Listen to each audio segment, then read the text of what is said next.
you need to know about this. I want to tell everybody about this. When your life is hard, that is when it matters the most, and that is the time when you'll have the most resistance. I was like in such like a desperate dark place that I was like searching for anything to like make me feel better, brainwash myself into thinking I was happy when I was not. There are good things always, like nothing is black and white. Let me just be honest with you, it's not your fault. We're so conditioned to focus on like what we don't have when everything in my life was crumbling. And basically the reason why it is such a big part of my life and has been for like 10 years is because it completely changed my life. Yeah, so I just feel like if you change your energy, the universe is gonna like mirror that energy back to you. And I just feel like that story is such like concrete evidence of that. So how this whole thing started was I was going through a really dark time at uni where things were crumbling.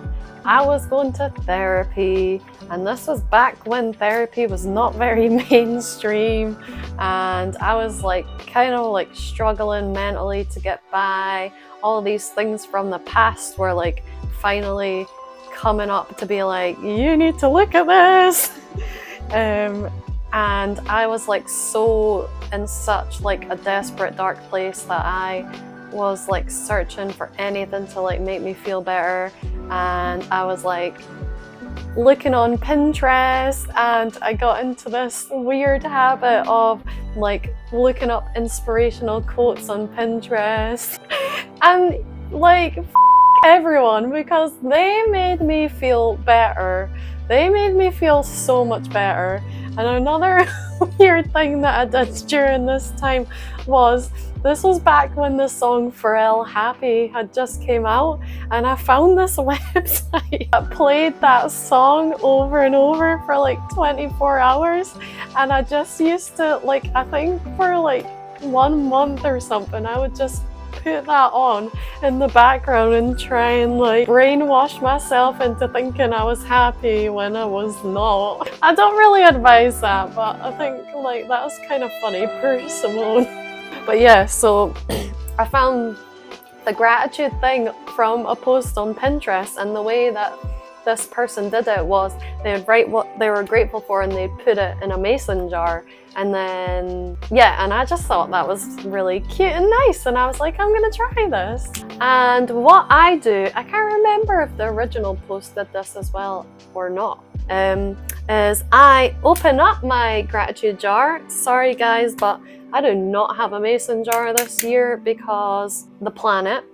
So this is a little oats tub, but it's kind of overflowing now. I'm gonna have to get something bigger.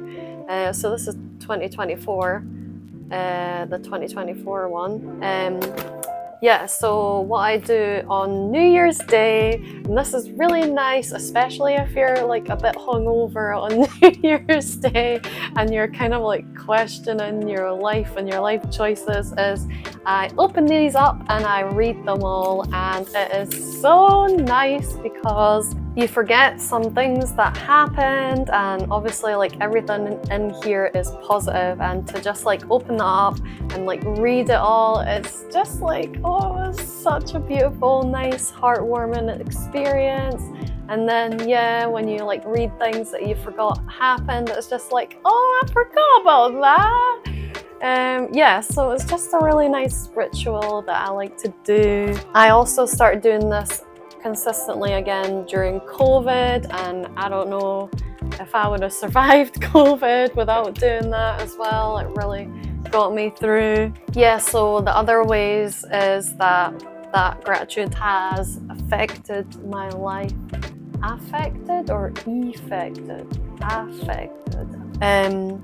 Is for my honors project, which is like your last year at uni, you write your dissertation, you have like a project, yeah, mine's was, yeah, my honours project was all about gratitude because I just really wanted to share with everybody like, wow, this made my life so much better and you need to know about this. I want to tell everybody about this. Yeah, and I almost feel like I became like the gratitude girl in the city because so I lived in Dundee at this time, and when I started doing projects, like I needed volunteers for these projects, so I had to like get out there and like meet people and get volunteers and stuff.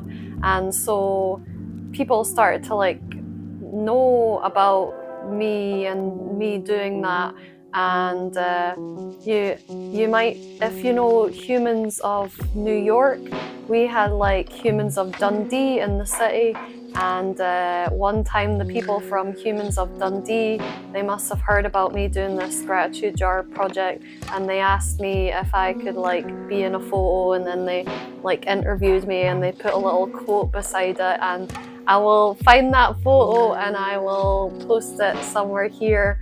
And it really like warmed my heart because a lot of people followed that page and they wrote all these super nice comments under it.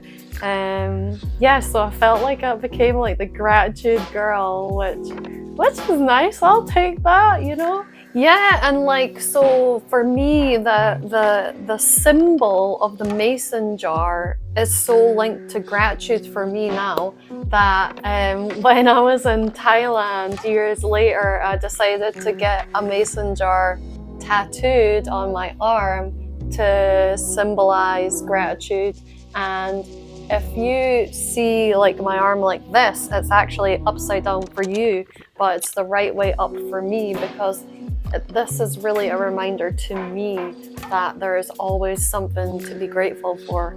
And I was like, should I put something inside of the mason jar? But I realized like it's better empty because it reminds me that there's always something that we can like put in the gratitude jar. There's always something that we can be grateful for, no matter how tough the situation, no matter how many negative things are going on in our lives. Oh, and that's another thing I really meant to say is that when your life is hard, that is when it matters the most to think about what you're grateful for.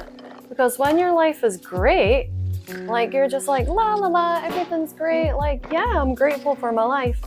But when your life is hard and you feel like, oh my god, nothing's going right for me, like everything's so it's in those times that it really matters, because there are good things always. Like nothing is black and white. Like there's always a little bit of good in the bad and bad in the good. So when you're in that darkness, that is the time that matters the most, and that is the time when you'll have the most resistance to do it. But if you can get yourself to do it, you can eventually train yourself to always see the good in any situation. And that life skill has like really helped me in my life. It's really helped me in my life. Anyway, let's get back to whatever I was saying before. Yeah. Oh no, I'm not finished. Oh, is that another part?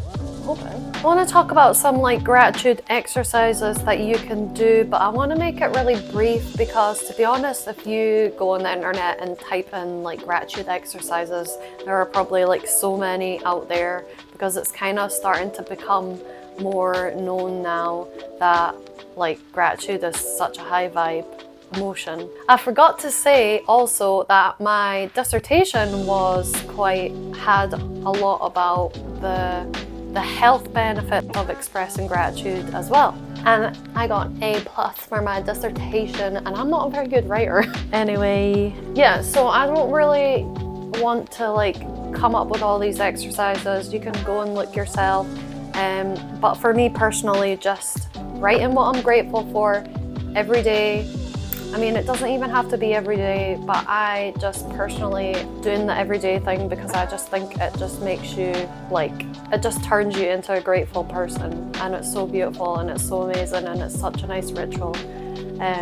But yeah, so some quick things to think about rather than like exercises on how to do it is you can be grateful for things like interactions with strangers, like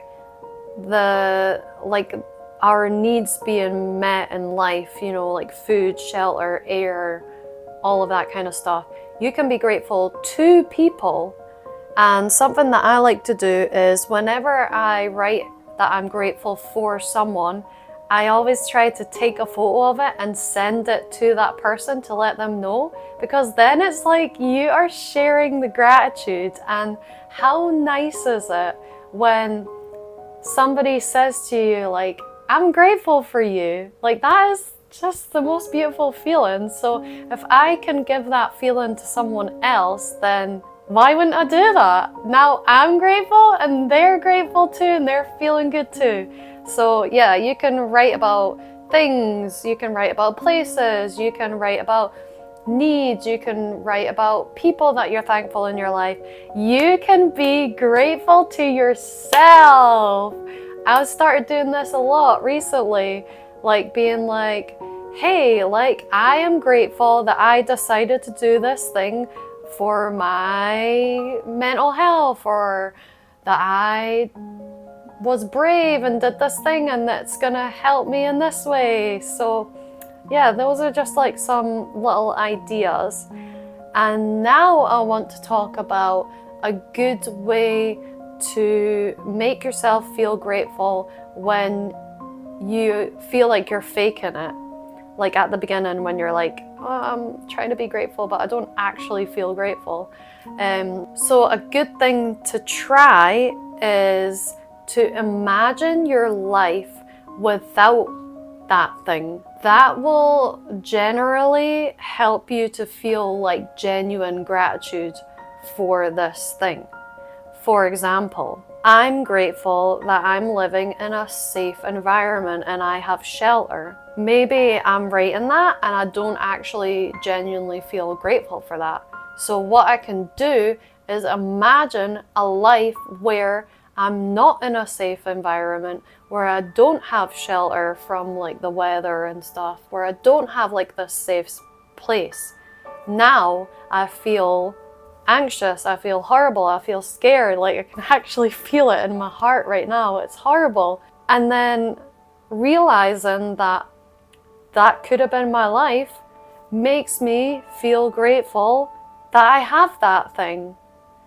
So yeah, try it out, like let me know how it goes, but that is something that helps me when I'm struggling to feel that like genuine gratitude. Oh, I forgot to say another tip about something that you can feel grateful for, and this one is a little dark horse, but it's a powerful dark horse. So writing why you are grateful for bad things that happen to you is so fucking powerful. It's so powerful. It's so powerful. You have to try it out. And I don't know how you guys feel, but my darkest moments have usually been my biggest catalyst for my greatest change and my greatest moments afterwards. So I love doing this one. It sounds so counterintuitive, but actually the times that you need gratitude the most are when you don't feel like expressing gratitude. When you don't feel like expressing gratitude, when you've got your little journal out and you're like looking at the blank page and you're like, I don't know what to write, that is when you need to write. That is the most important time to write, because it's so easy to write what you're grateful for when things are going well in your life. But when it really counts is when things are not going well in your life, because it trains you to focus on the good and to give the good more importance, and to realize that life is not black and white. There is never a situation that is purely negative, and there is never a situation that is purely positive. There's always like a little bit of negative in the positive, and well, that was the wrong way around, but you know, a little bit of positive in the negative. And this trains you to eventually be going through tough shit and be a part of you knowing that you're grateful for this at the same time. Like, isn't that so fucking beautiful? So I'll give you an example of one of my situations. So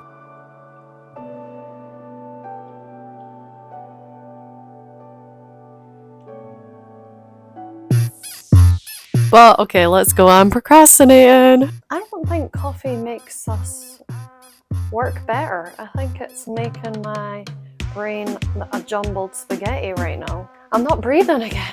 Oh my god, that's it. Yay, I'm finished. Yay, I'm finished, I think. Hooray! But I'm sweating balls.